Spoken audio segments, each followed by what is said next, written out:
పరిశుద్ధమైన నామమునకు మహిమ కలుగునుగాక.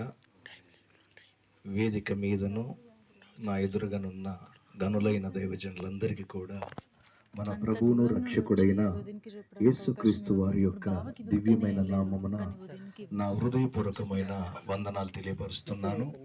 ప్రియులారా, పాస్టర్ సత్యం గారు ఐపీసీలో ఒక సీనియర్ పాస్టర్ గారు. వాస్తవానికి ఈ కార్యక్రమాన్ని నడిపించడానికి మా ప్రెసిడెంట్ గారు రావాలి. అయితే వారికి ముందుగా ఉన్న షెడ్యూల్ ప్రకారం వారు ఈరోజు వరంగల్ వెళ్ళటం జరిగింది. ఏరియా సెక్రటరీగా నాకు ఈ బాధ్యతను అప్పగించి మీరు తప్పకుండా వెళ్ళి కార్యక్రమాన్ని జరిగించాలని వారు చెప్పిన కారణము చేత నేను ఇక్కడికి వచ్చాను. మాత్రమే కాదు, దేవుని దాస్తురాలు భాగ్యమ్మ గారు కూడా ఆ సమాధి కార్యక్రమం రోజు, అయ్యా మీరు తప్పకుండా రావాలి, కార్యక్రమం మీ చేతుల మీద జరగాలి, మీరే వాక్యం చెప్పాలని వారు కూడా ఫోన్లో కూడా కోరటం జరిగింది.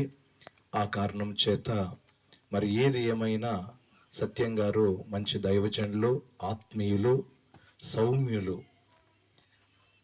ఎవరైనా దైవజనులు ఎక్కడైనా ఘర్షణ పడతారు. ఏదో ఒక సందర్భంలో ఎక్కడ ఘర్షణ పడని వారు భోజనం కాడైనా కత్త ముందు వెనక అవుతూ ఉంటారు. కానీ సత్యం గారు అట్లా ఎప్పుడు చేసేవారు కాదు.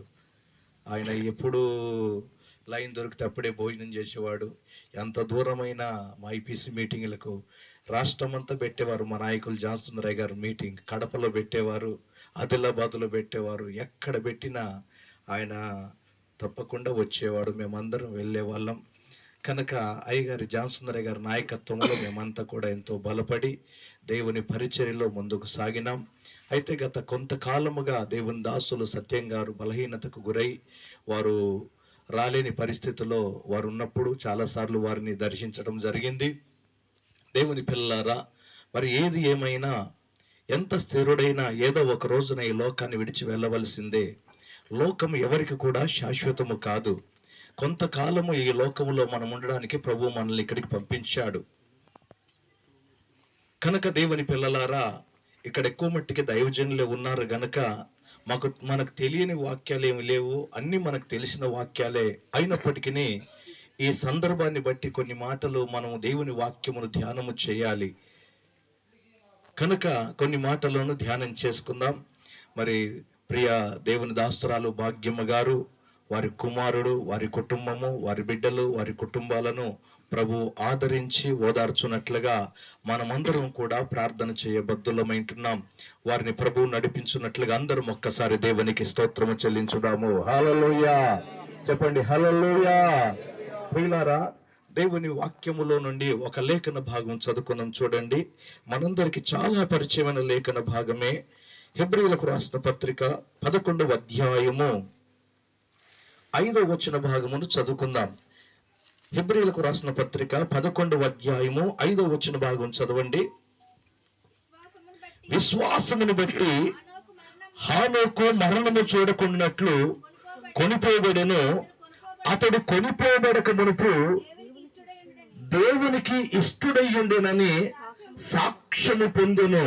కాగా దేవుడు అతని కొనిపోయెను గనుక అతడు కనబడలేదు. చాలండి ప్రియులారా, చదువుబడిన లేఖన భాగము మనకు చాలా పరిచయమైన లేఖన భాగమే. ఈ హెబ్రీ పత్రికలో ప్రతి అధ్యాయమును కూడా శ్రేష్ఠుడైన, అతి శ్రేష్ఠుడైన యేసుక్రీస్తును గురించి వ్రాయబడింది. మొదటి అధ్యాయములో ఆయన దేవదూతల కంటే అతి శ్రేష్ఠుడని, ప్రవక్తల కంటే శ్రేష్ఠుడని వ్రాయబడింది. 2వ అధ్యాయమును మనం చూస్తే ఆయన మరణం పొంది తిరిగి లేచినందున మహిమా ప్రభావాలతో కిరీటము ధరించిన వాడుగా ఆయన మనకు కనబడుచూ ఉన్నాడు. 3వ అధ్యాయములో మోషే కంటే ఎంతో శ్రేష్ఠుడిగా కనబడు